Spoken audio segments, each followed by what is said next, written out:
Como les mencioné, vamos a hablar acerca de gases 1. Para esto vamos a ver un poco más que todo sobre la fisiología, sobre la anatomía del aparato respiratorio. Entonces vamos a comenzar hablando acerca de las generalidades.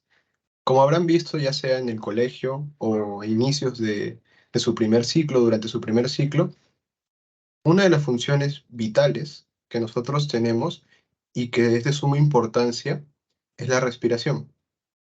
Entonces, la respiración va a estar dada por un órgano, o un órgano, o dos órganos, mejor dicho, que vendrían a ser los pulmones. Eso lo sabe todo el mundo, lo saben sus padres, lo saben ustedes, lo sabe cualquier persona, ¿no? Es un conocimiento básico. Los pulmones son los que se van a encargar de la respiración. Ahora, estos pulmones va a estar compuesto por ciertas estructuras y vamos a tener algunas estructuras, como vemos aquí, que son estas de aquí, que son como sacos, son estructuras, son células especializadas, perdón, no son células, son estructuras especializadas que van a encargarse netamente de ese término de respiración. Específicamente, ellos se van a encargar de eso. Son los alvéolos. Los alvéolos van a tener una función indispensable, que si no harían su trabajo adecuadamente, sería incompatible con la vida, ¿no? Entonces, estos alvéolos van a realizar este proceso llamado hematosis. ¿Qué es la hematosis? ¿Alguien Intercambio sabe? gaseoso. Sí, Exacto. básicamente se da el intercambio de dióxido de carbono, es decir, anhídrido carbónico, con oxígeno. Sirve para funciones metabólicas y ¿para qué se da principalmente? Porque el oxígeno es el último receptor de la cadena de transportador de electrones. ¿Qué quiere decir con esto? Las rutas metabólicas es donde se genera más energía. Y una de las rutas metabólicas donde se genera la mayor ganancia de ATP es la cadena transportada de electrones. Y el último sector es el oxígeno. Es por eso que es vital tener oxígeno en el cuerpo. Muy bien. Justamente eso es lo que, básicamente, resumiendo lo que ha mencionado, nosotros necesitamos de un gas, ¿no? Que es bastante importante, que vendría a ser el oxígeno. ¿Por qué? Porque, como he mencionado, el oxígeno va a ser vital o va a ser muy importante en las diferentes vías metabólicas que vamos a encontrar en las diversas células. Entonces, hematosis vendría a ser justamente ese intercambio. Pero, ¿quién va a dar ese intercambio? El alveolo, ¿no? Vamos a dibujar aquí un alveolo, por ejemplo. Imaginemos que ese es un alveolo. ¿Con quién va a realizar ese intercambio? Lo va a realizar con un capilar sanguíneo. Entonces, nosotros al inspirar, lo que va a ocurrir es que nosotros vamos a poder básicamente meter el oxígeno hacia el interior de nuestros alvéolos. Entonces, el oxígeno va a pasar ¿de dónde? Va a pasar desde el alvéolo hacia el capilar sanguíneo. Entonces, el oxígeno pasa desde el alvéolo hasta el capilar sanguíneo.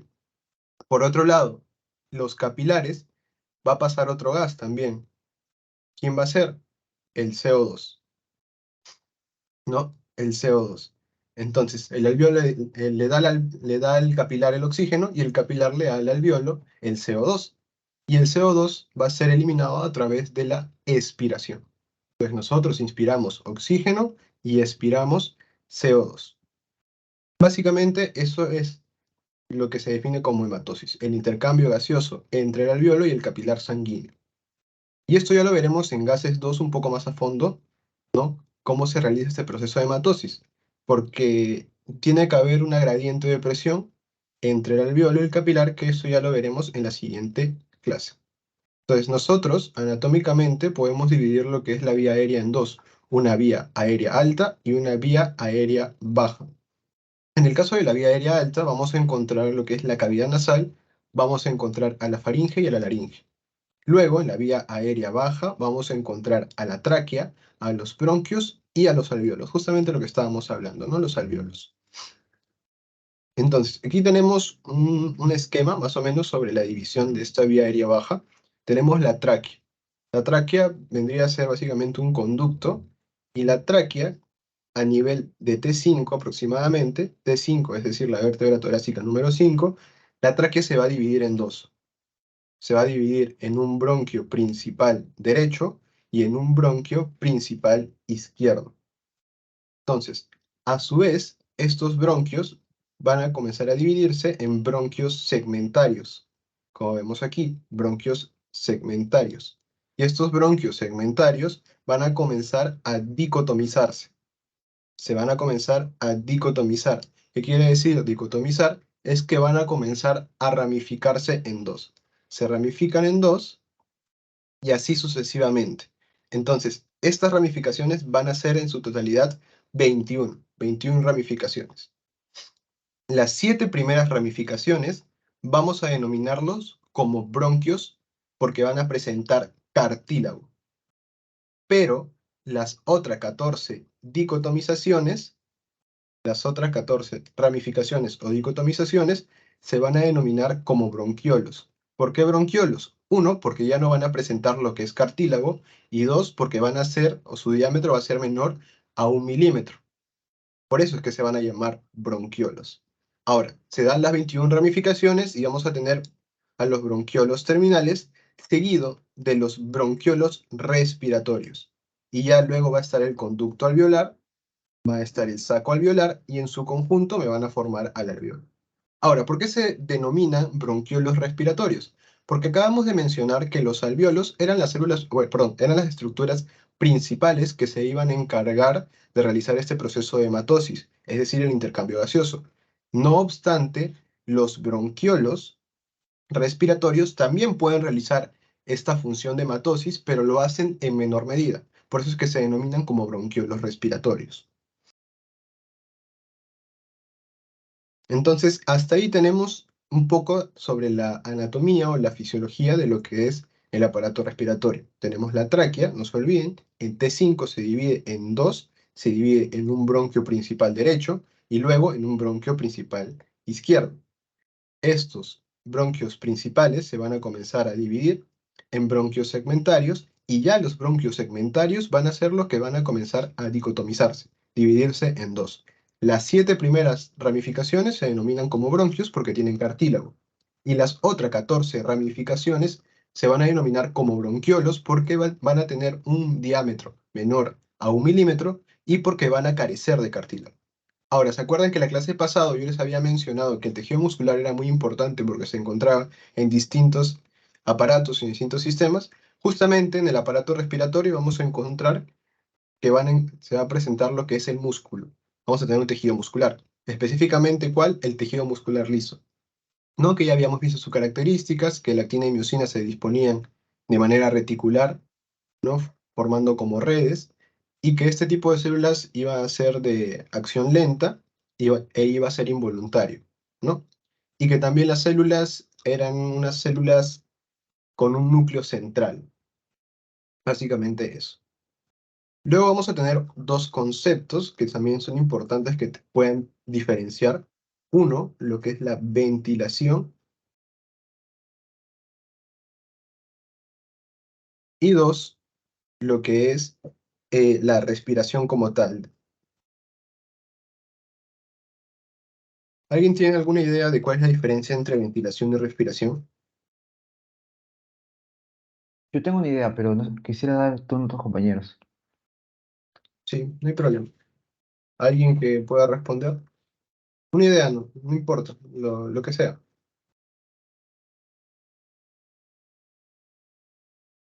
Vendría a ser básicamente la entrada de aire, la ventilación, o sea, pero la respiración vendría a ser proceso fisiológico, ya que involucra la, por así decirlo, el proceso. Claro, sí, estás en lo correcto. En la ventilación estamos hablando de un proceso más que todo mecánico.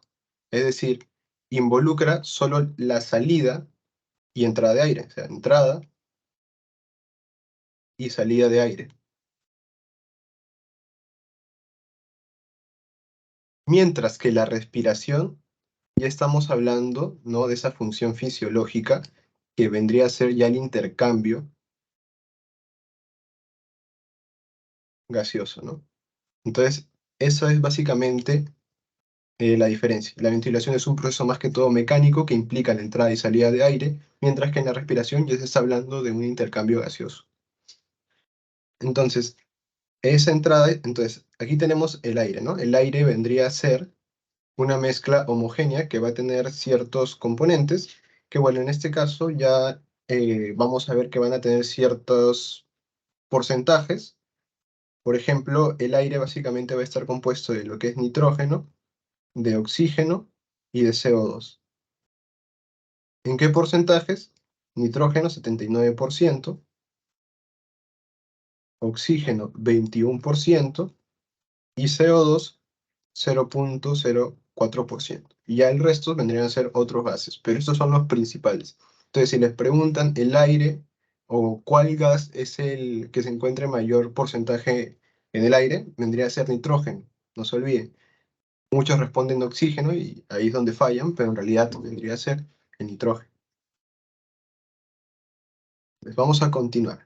Ya sabiendo acerca de las generalidades, ahora vamos a hablar acerca de la mecánica de ventilación, ¿no? Mecánica de ventilación, ¿qué quería decir ventilación? Entrada y salida de aire, un proceso mecánico. Entonces, en la mecánica de ventilación van a intervenir dos movimientos. Uno que es el movimiento diafragmático, que se va a dar cuando tengamos una respiración normal. Lo que estoy realizando ahorita, lo que están realizando ustedes, una respiración calmada, una respiración normal, tranquila. Y también vamos a tener un movimiento costal, que ya es una respiración forzada y que implica ya un movimiento costal, como su mismo nombre lo dice, pero esto se da cuando. Por ejemplo, cuando estamos haciendo ejercicio, ya requiere un poco más de esfuerzo para poder respirar. Y eso es, ahí va a darse el movimiento costal. Entonces, vamos a hablar un poco acerca del movimiento diafragmático. El movimiento diafragmático se va a dividir en dos, durante la inspiración y durante la expiración. Entonces, durante la inspiración, ¿qué es lo que va a pasar? El diafragma, este músculo de aquí, ¿no? Que se va a encontrar por debajo de los pulmones, va a contraerse, ¿no? Se contrae y se va hacia abajo. Y esto es un proceso activo. ¿Por qué activo? Porque se está contrayendo. Habíamos visto en la clase anterior sobre el tejido muscular que para que se dé la contracción muscular requería ¿qué? Requería energía. Entonces, si requiere energía, estás perdiendo energía, obviamente va a ser un proceso activo. Por eso es que la inspiración, el diafragma se contrae, se va hacia abajo y esto es considerado como una función activa. Por otro lado, en la expiración, el diafragma se relaja y se va hacia arriba. Y esto es un movimiento pasivo. Es un movimiento pasivo, uno, por la propia retracción de las fibras elásticas pulmonares y dos, porque el contenido de la cavidad abdominal, ¿no? Que vemos aquí, ellos mismos también van a empujar el diafragma hacia arriba. Por eso es que es una función pasiva, no requiere energía como tal. ¿Ya? Entonces no se olviden, el movimiento diafragmático se da en una respiración normal. Tenemos la inspiración, el diafragma se contrae, se va hacia abajo, es un proceso activo. Y en la expiración, el diafragma se relaja, se va hacia arriba y es un movimiento pasivo.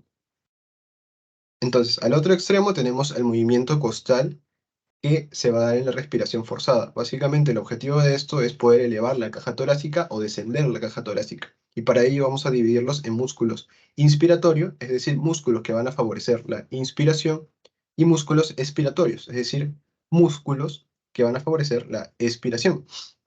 Entonces, en los músculos inspiratorios vamos a dividirlos en diferentes regiones. Región costal tenemos a los músculos intercostales, por eso que están en la región costal, intercostales externos.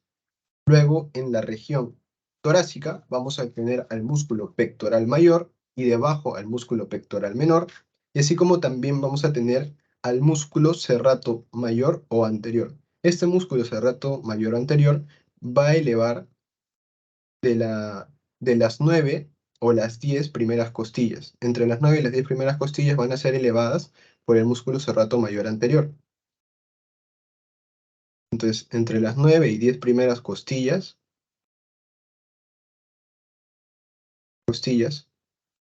las va a elevar, las eleva, eleva. Luego en la región del cuello vamos a encontrar el músculo esternocleidomastoideo que va a encargarse de elevar el esternón,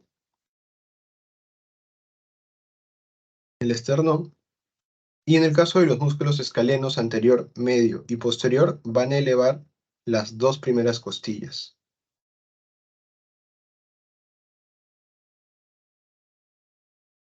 Y ya en el cuello tronco posterior vamos a encontrar el músculo serrato menor posterior superior, que este se va a encargar de qué? de elevar de la segunda a la quinta costilla.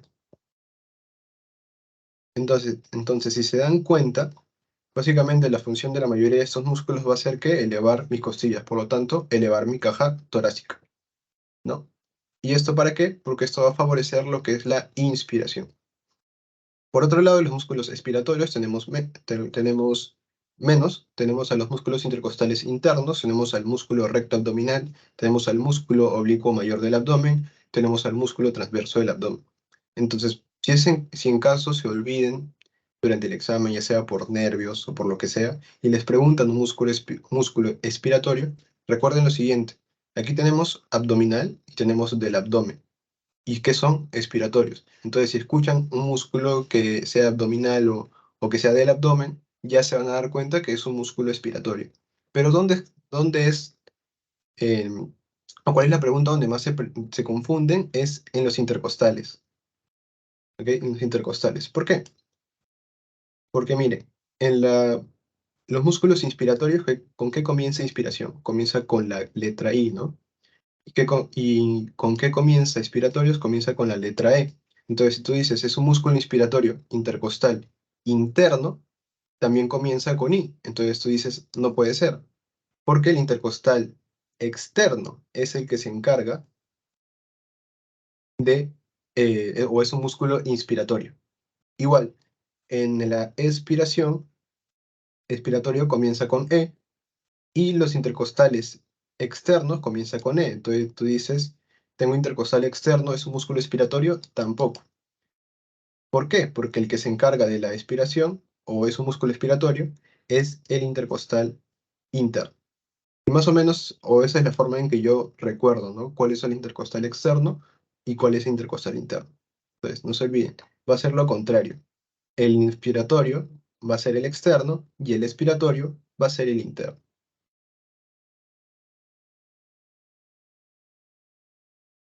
Bueno, esto vamos a verlo en un momento. Primero vamos a hablar un poco de la pleura, porque eso es importante.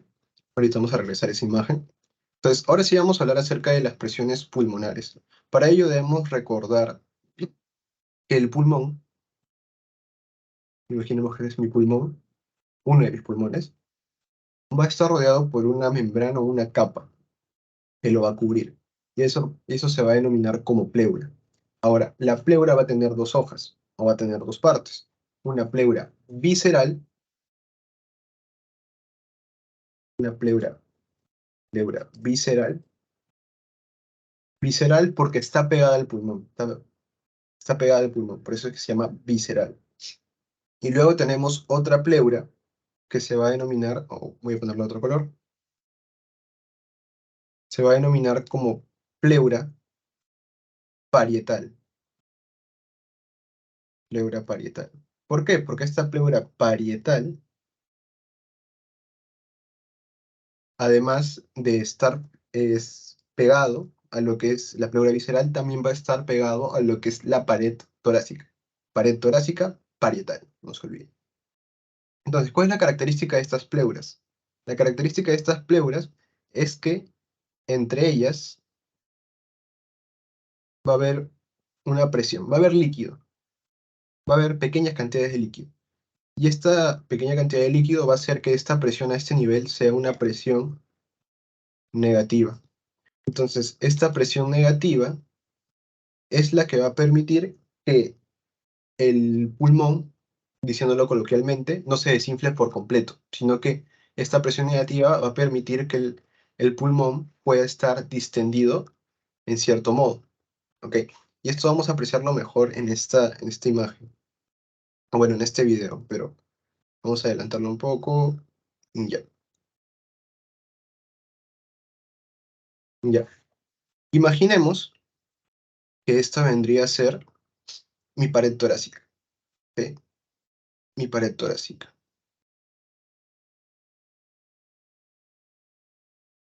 Entonces, uy, se movió.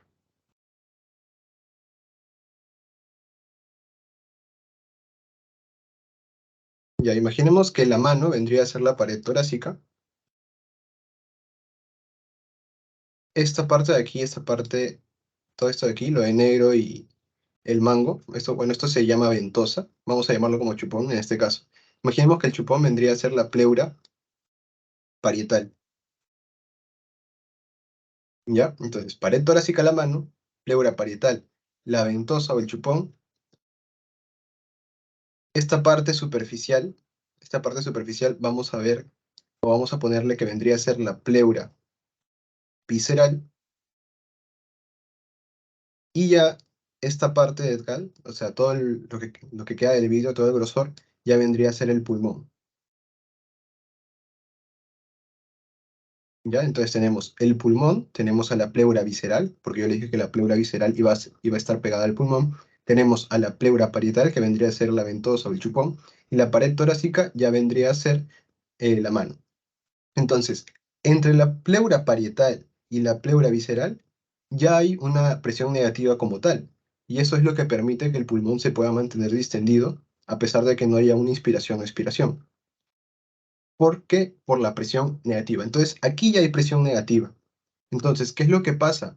Cuando tú inspiras, esta presión que está aquí se va a volver mucho más negativa, de tal manera que si la pared torácica jala a la pared parietal, esta a su vez, como está pegada a la pleura visceral, también lo va a jalar. Y como la pleura visceral está pegada a lo que es el pulmón, esta a su vez también va a jalar al pulmón. De tal manera que si yo levanto esta ventosa, se va a levantar todo. No solo la ventosa, sino que se va a levantar todo. Miren, vamos a ir observando. Y eso es lo que permite, ¿no? Eso es lo que permite que se pueda levantar. En otras palabras, es lo que permite que el pulmón pueda insuflarse o distenderse, ¿ya? Entonces, más o menos así como funciona lo que es la presión pleural, que ya vamos a verlo a continuación. Y ahora sí vamos a regresar a esta radiografía que estábamos viendo, ¿no? Entonces, aquí alguien me puede decir dónde está el diafragma en esta radiografía. Parte inferior. ¿Ya? Aquí, aquí, aquí, aquí. Aquí vendría a estar el diafragma, ¿ya? Es un diafragma, aquí está el otro diafragma. Si se dan cuenta, aquí tenemos un ángulo, ¿no? Tenemos un ángulo que se denomina ¿cómo? Se denomina ángulo costodiafragmático o también se denomina costofrénico. ¿Por qué costofrénico? Porque el diafragma va a estar inervado por el nervio frénico. Por eso es que también se le denomina como ángulo costofrénico o costodiafragmático. Si se dan cuenta, a este lado no se puede observar el ángulo, hay un borramiento. ¿Y esto por qué? Porque hay una efusión pleural. Es decir, que, como habíamos mencionado, la pleura tiene pequeña cantidad de líquido, pero cuando esta cantidad de líquido aumenta, esto ya va a producir que la persona no pueda respirar adecuadamente. Puede ser una efusión pleural, puede ser un derrame pleural. En este caso, vemos que el paciente tiene una efusión pleural del lado izquierdo. Y obviamente esto vendría a ser los campos pulmonares, ¿no? Ya, para que se den cuenta un poco, ¿no? La importancia de estudiar lo que es la pleura.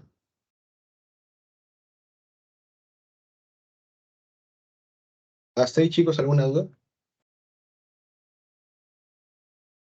Bruno, no me quedó muy claro la parte de pleura, la parte cuando mencionabas, más que todo, la función de la radiografía. Eso no entendí muy bien. Entonces sí podrías. La Sí, función, o sea, es como para que puedan aplicar ese concepto de pleura más adelante, cuando ya lo estudien en radiografía. Lo que pasa es que la pleura, como les dije, va a tener una presión negativa porque va a haber una pequeña cantidad de líquido. Entonces, por ciertas circunstancias en que la persona va a estar pasando en el interior de su organismo, este aumento de líquido va a generar que, por ejemplo, la pleura ya no pueda contenerlo y va a comenzar a derramarse. Por eso es que se denomina como derrame pleural. Y esto va a condicionar a que la persona no pueda respirar de manera adecuada. Puede desarrollar lo que es una insuficiencia respiratoria. Entonces, en la radiografía se puede observar claramente cuando hay un derrame pleural. ¿Por qué? Porque el derrame pleural es líquido, ¿no? Líquido. Y el líquido en la radiografía se va a ver blanco, radiopaco. ¿Y cómo se ve el aire? Radiolúcido. Esta parte negra de aquí. Por eso los pulmones se ven en negro, porque tienen aire en su interior. Se ve radio opaco, perdón, radio lúcido, y aquí se ve radio opaco. Y aquí como te das cuenta que es un derrame pleural, porque hay un borramiento, además de que se nota que es líquido por la densidad, y porque hay un borramiento del ángulo costodiafragmático. Aquí, si te das cuenta, se puede ver claramente el ángulo, pero aquí ya no se puede observar. ¿Por qué? Porque como se ha derramado, hay un derrame pleural, está borrando ese ángulo costodiafragmático. Eso más que todo para que es un ejemplo, no es que les van a preguntar eso en su examen, no se preocupen. Solo es un ejemplo para que vean cómo Se estudiar aplica este en la salud, concepto claro. claro, este concepto de pleura se puede aplicar en la práctica clínica. Básicamente eso, no se preocupen. Ahora sí, vamos a continuar ya hablando acerca de la presión pleural. Como les dije, es la presión del líquido que está entre ambas pleuras, ¿no? Que de por sí ya va a ser una presión negativa. Entonces, cuando no hay una inspiración ni una expiración, el pulmón se va a mantener distendido en cierta manera. Por eso es que inicialmente la presión va a ser menos 5 centímetros de H2O. ¿Y qué pasa durante la inspiración? Durante la inspiración, lo que va a pasar es que esta presión se va a hacer más negativa aún. Se va a hacer mucho más negativa, pasando a menos 7,5 centímetros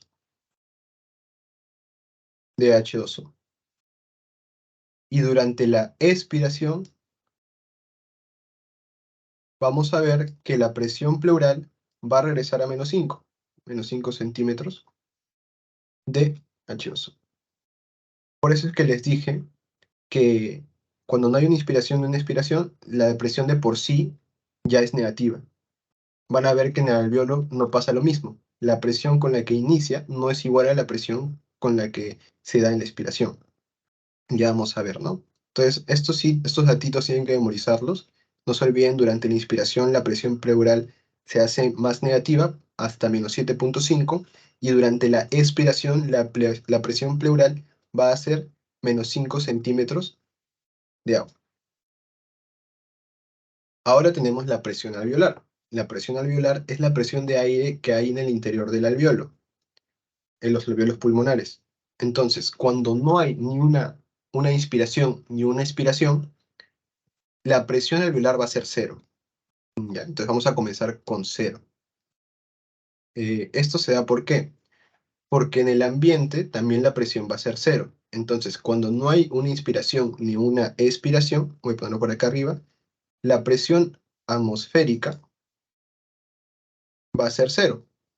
Y la presión alveolar también va a ser cero, cuando no hay inspiración ni expiración.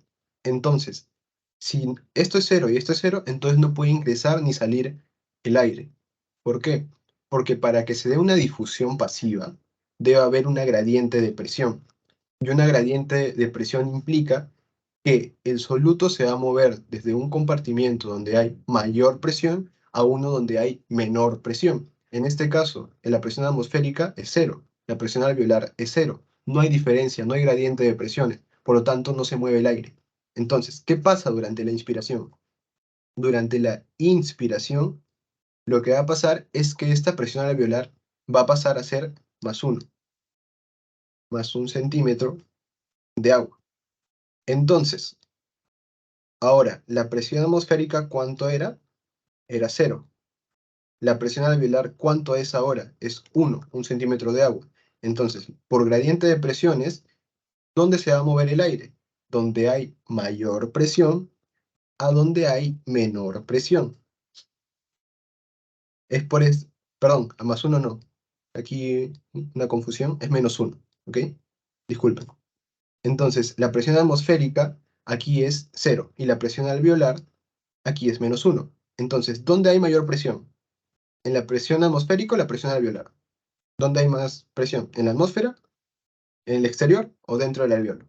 Aquí. En valores absolutos, en alveolar, pero en valores relativos, atmosférica. Claro. Entonces, como aquí es 0, aquí técnicamente hay mayor presión, porque aquí es Sí. negativo. Entonces, ¿dónde se va a mover el aire? ¿Dónde se va a mover el soluto? donde hay mayor presión a menor presión. Es por esto que durante la inspiración el aire ingresa hacia el alveolo. ¿Ya? ¿Y qué pasa durante la expiración entonces? Durante la expiración, la presión pasa a ser más 1 centímetro de agua. Por lo tanto, ahora la presión atmosférica sigue siendo 0. Pero la presión alveolar ha cambiado. Ahora es más 1, es positiva. Ahora, en este caso, ¿dónde hay mayor presión? Aquí en el alveolo hay mayor presión y aquí hay menor presión. Por lo tanto, ¿de dónde a dónde se va a mover o de dónde a dónde se va a dar la difusión? Desde el alveolo hacia el exterior. Y es por esto que durante la expiración el aire va a salir hacia el exterior, ¿no? Entonces, esa es la importancia de la presión alveolar. Y aquí tenemos un resumen, un cuadro donde te resume claramente el fenómeno, que sería la presión pleural, la presión alveolar, y su valor durante la inspiración y la expiración. Para recordar, la presión pleural durante la inspiración es menos 7,5 centímetros de agua. La presión alveolar durante la inspiración es menos 1 centímetro de agua. Y la duración aproximada es de 2 segundos. En la expiración, la presión pleural es menos 5 centímetros de agua y la presión alveolar es más 1 centímetro de agua o de H2O. Y la duración aproximada es de 3 segundos. ¿Ya? Entonces, este cuadrito, si memorícenlo, es muy probable que les pregunten. Así que ténganlo en cuenta. Luego tenemos la presión transpulmonar, que en realidad no he escuchado mucho sobre ella, pero básicamente nos dice que vendría a ser la medida de las fuerzas elásticas pulmonares que tienen al colapso durante la respiración y que también se le llama presión de retroceso. Entonces, no se olviden, también se le llama presión de retroceso. ¿Y qué vendría a ser? Vendría a ser la diferencia entre la presión alveolar y la presión pleural. Entonces, aquí tenemos la presión durante la inspiración y vamos a ver que la presión pleural se hacía más negativa, ¿no? Llegando hasta menos 7,5. En el caso de la presión alveolar durante la inspiración, también se hacía negativa, llegando hasta menos 1 centímetro de H2O. Entonces, esa diferencia que vamos a encontrar entre la presión alveolar y la presión pleural va a denominarse como presión transpulmonar o presión de retroceso. ¿Ya? Y ya este término sí es un poco más importante, que es, o mejor dicho, es mucho más preguntado, que vendría a ser la compliancia pulmonar. ¿Qué es la compliancia pulmonar? Vendría a ser básicamente la distensibilidad que va a tener el pulmón o los pulmones. ¿Y qué es la distensibilidad? Vendría a ser una propiedad que permite el alargamiento o la distensión de una estructura. Entonces vendría a ser lo que permite que el alveolo se aperture. Vendría a permitir lo que es la apertura alveolar. ¿Ya? ¿Y por qué se va a dar la compliancia pulmonar? Va a estar determinada por el propio tejido pulmonar, que va a estar compuesto por fibras de elastina y fibras de colágeno, que van a conferirle esa elasticidad característica de los pulmones, y también por la tensión superficial. Entonces, un tercio de toda la fuerza o de toda la compliancia va a estar dado por el tejido pulmonar, pero 2 tercios, si se dan cuenta, va a estar producido por la tensión superficial. Entonces, esta tensión superficial, si se dan cuenta, es lo que permite, básicamente en su mayoría, que se dé la compliancia pulmonar. ¿Y qué es la tensión superficial, entonces? La tensión superficial, imaginemos que aquí tenemos nuestro alveolo, tenemos nuestro conducto alveolar y nuestro saco alveolar, y en su conjunto el alveolo. En la superficie del alveolo vamos a encontrar unas moléculas. Unas moléculas, imaginemos que son las moléculas de agua que van a estar unidas en la superficie. Entonces, la característica de estas moléculas de agua es que van a intentar contraerse. Entonces, al intentar contraerse, van a expulsar el aire de los alveolos. ¿Y esto cuándo va a ocurrir? Durante la expiración. Entonces, durante la expiración, vamos a ver que la tensión superficial juega un rol importante. ¿Ya? Entonces, imaginemos que tú tienes tu globo, lo has inflado, ¿no? Imaginemos que este es un globo y tú comienzas a presionar el globo. Obviamente, si no lo has amarrado, va a comenzar a salir el aire, ¿no? Hacia el exterior. Entonces, si tú sigues apretando, apretando y apretando, va a llegar a un punto donde tu globo se va a colapsar. Es decir, tu globo ya va a quedarse sin aire. Y esto pasa similar en el alveolo. ¿Qué quiere decir? Que si la tensión superficial sigue contrayendo y sigue contrayendo el alveolo, esto va a generar finalmente que el alveolo se colapse. Por lo tanto, a mayor tensión superficial, mayor tendencia del alveolo al colapso. Entonces, ¿qué es lo que evita que el alveolo se colapse? Es esta sustancia, el surfactante pulmonar. El surfactante pulmonar es lo que va a permitir que el alveolo, que el alveolo no se colapse. ¿Ya? ¿Y qué es el surfactante pulmonar? Es un agente tensoactivo que va a reducir la tensión superficial. ¿Y por quién va a ser producido el surfactante pulmonar? Por los neumocitos tipo 2, ¿ya? Por los neumocitos tipo 2. El surfactante pulmonar va a estar compuesto por distintas moléculas, por ejemplo, proteínas, iones, fosfolípidos, pero hay un fosfolípido bastante importante del surfactante pulmonar que es bastante preguntado. Es el dipalmitoilsulfatidilcolina. Como ven en esta parte superior, este vendría a ser el fosfolípido más importante del surfactante pulmonar, ¿ya? El dipalmitoilfosfatidilcolina. No se olviden eso. ¿Y por qué es importante conocer el surfactante pulmonar? Porque también vamos a encontrar en la práctica clínica, tal vez no muy frecuente, pero sí se puede dar el caso, y para ello debemos conocer un poco sobre el proceso de gestación o el desarrollo del feto, digamos. Vamos a ver que a finales del sexto mes de gestación, el neumocito tipo 2 va a aparecer, hace su aparición, el neumocito tipo 2, ¿ya? Y este neumocito tipo 2 va a comenzar a producir surfactante pulmonar, pero en pequeñas cantidades, pequeñas proporciones. Entonces, ¿cuándo es?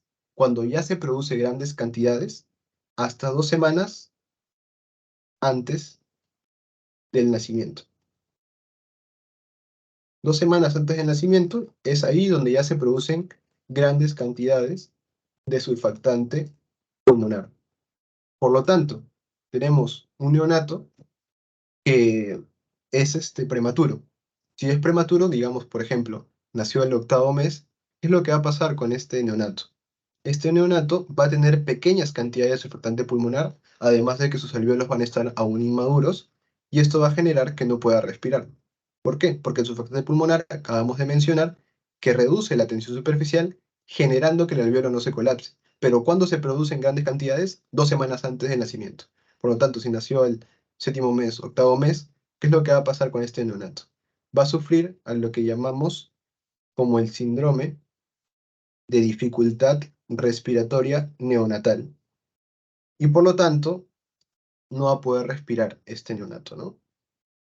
Y es por ello la importancia del surfactante pulmonar, o es la importancia la aplicación clínica de por qué estamos estudiando esto, el surfactante pulmonar. Ya. Y finalmente, ya tenemos a los volúmenes pulmonares. Los volúmenes pulmonares tú vas a poder calcularlos o vas a poder hallarlos a través de una prueba bastante importante, que es la espirometría. La espirometría se divide en dos. Uno, que es la espirometría simple, y dos, lo que es la espirometría forzada. En el caso de los volúmenes pulmonares, tú vas a poder conocerlo a partir de la espirometría simple. La espirometría forzada ya te da otros datos que también son importantes, pero eso no es el tema de hoy. Y se utilizan para otra cosa, ¿ya? En este caso, los volúmenes pulmonares va a estar dado, o vas a poder calcularlo a través de la espirometría simple, y van a ser 4. Conoces estos 4 y ya vas a poder calcular las capacidades pulmonares. Entonces, ojo con esto. Conoces estos 4 volúmenes y ya vas a poder conocer el resto. ¿Ya? Entonces, tenemos el volumen corriente. ¿Qué es el volumen corriente? El volumen corriente es el volumen de aire que se inspira o se expira en una respiración normal, una respiración tranquila. Es decir, yo estoy inspirando y estoy inspirando aproximadamente 500 mililitros, una respiración tranquila. Luego, yo expiro, una expiración tranquila, y estamos viendo que el volumen de aire sigue igual, también se mantiene en 500 mililitros, porque es un volumen corriente. También se le denomina como volumen de vaivén volumen de vaivén, o también volumen corriente, volumen de vaivén. Y hay otro término más que ahorita no me acuerdo, que ya de ahí les menciono si es que me logro acordar, ¿ya? Entonces, luego tenemos el volumen de reserva inspiratorio, que en este caso, ¿qué vendría a ser el volumen de reserva inspiratorio? Es el volumen adicional de aire que se puede inspirar desde un volumen corriente normal y por encima del mismo, ¿ya? Antes que me olvide, el volumen corriente, ya me acordé, también se le denomina como volumen tidal. ¿Ya? Esas tres denominaciones tiene. Volumen corriente, volumen de vaivén, volumen tidal. Esas tres denominaciones hacen referencia a lo mismo, ¿ya? Entonces, continuando con el volumen de reserva inspiratorio, vamos a ver que es el volumen adicional de aire que yo puedo inspirar luego de una inspiración normal o un volumen corriente normal. Es decir, yo inspiro, ese vendría a ser mi volumen corriente, pero si sigo inspirando, eso ya vendría a ser el volumen de reserva inspiratorio, es decir, vendría a ser una inspiración más profunda. Y esto, sus valores oscilan entre 3.000 y 3.500 mililitros. ¿Ya? Luego tenemos el volumen de reserva expiratorio. Es el volumen adicional máximo de aire que se puede expirar mediante una expiración forzada después de una expiración a volumen corriente. Es decir, es algo similar al volumen de reserva inspiratoria. ¿Qué quiere decir? Yo expiro, eso vendría a ser mi volumen corriente. Sigo expirando, y eso ya vendría a ser el volumen de reserva expiratorio, el volumen adicional de aire que yo puedo expirar luego de una expiración normal, a volumen corriente, ¿ya? Y sus valores oscilan entre 1.100 y 1.500 mililitros. Y finalmente tenemos el volumen residual, que quiere decir que es el volumen que queda en los pulmones luego de una expiración forzada. Es decir, yo expiro, sigo expirando, y el volumen que queda en los pulmones vendría a ser el volumen residual. Por eso es que se denomina volumen residual. Entonces, no se olviden de estos cuatro volúmenes. Conoces estos cuatro volúmenes y lo que viene ya se te va a hacer mucho más fácil. Entonces, ¿qué vendría a ser la capacidad inspiratoria entonces? La capacidad inspiratoria vendría a ser la suma entre el volumen corriente y el volumen de reserva inspiratorio. Entonces, el volumen corriente, ¿cuánto era? 500, ¿no? 500 mililitros. Y el volumen de reserva inspiratorio, ¿cuánto era? Entre 3.000 y 3.500. Vamos a ponerle como 3.000. Entonces, ¿cuánto sería mi capacidad inspiratoria? 3.500 mililitros.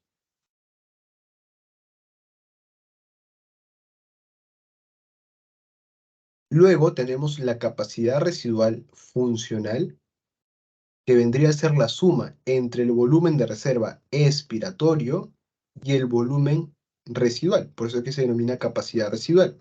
¿Cuánto era el volumen de reserva expiratorio? Oscilaba entre 1.100 y 1.500. Entonces vamos a tomar el valor de 1.100. Y el volumen residual, ¿cuánto era? 1.200. Por lo tanto, ¿cuánto va a valer la capacidad residual funcional? Va a valer 2.300 mililitros.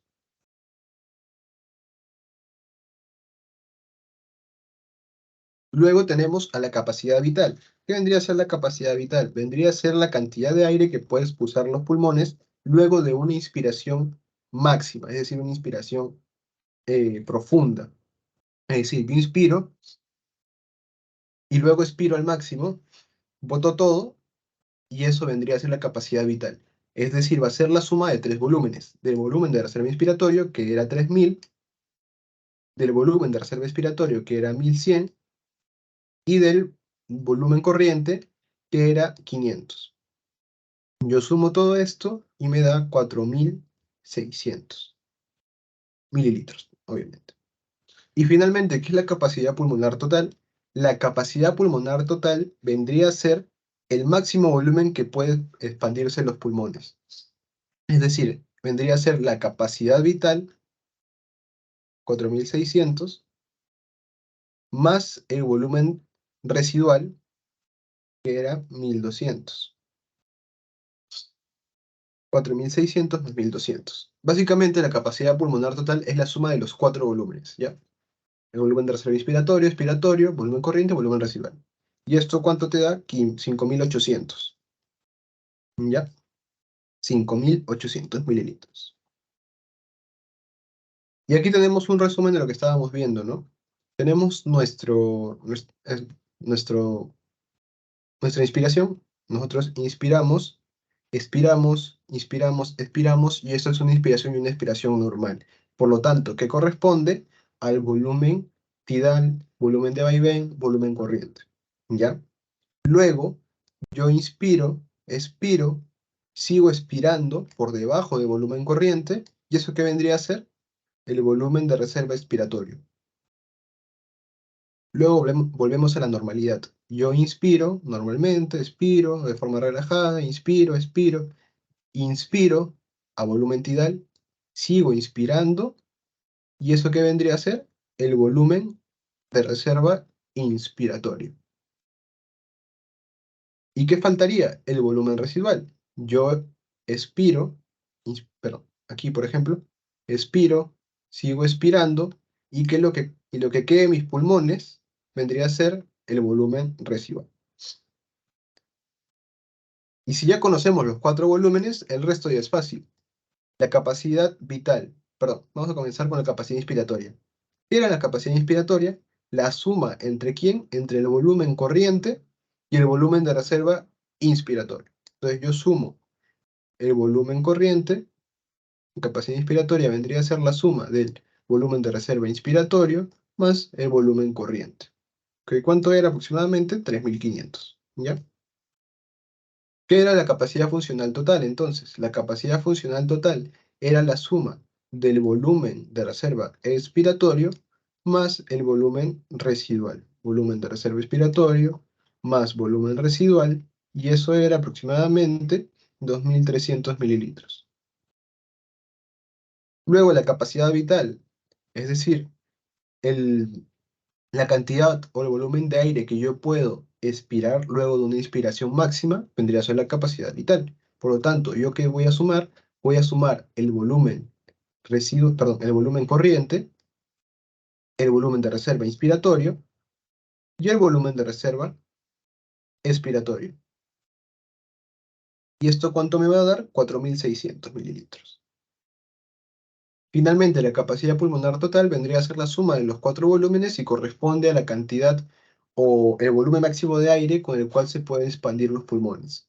Entonces, es la suma de los 4 volúmenes.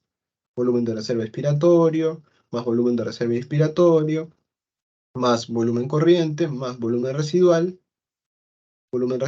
y esto ¿cuánto me da? 5.800, ¿no? Mililitros.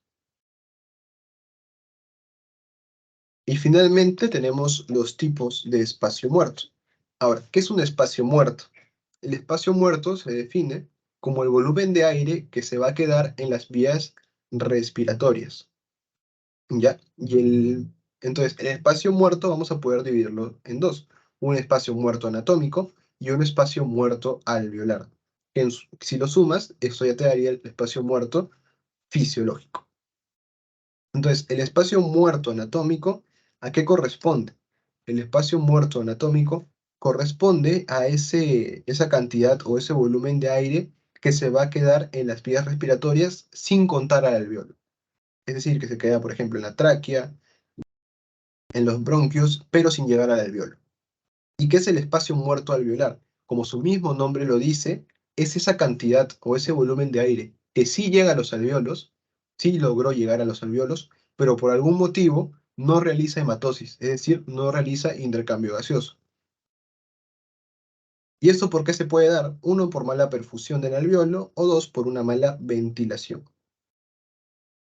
Entonces tú sumas el espacio muerto anatómico, sumas el espacio muerto alveolar y te va a dar el espacio muerto fisiológico, que aproximadamente es 150 mililitros de aire. ¿Hasta ahí alguna duda?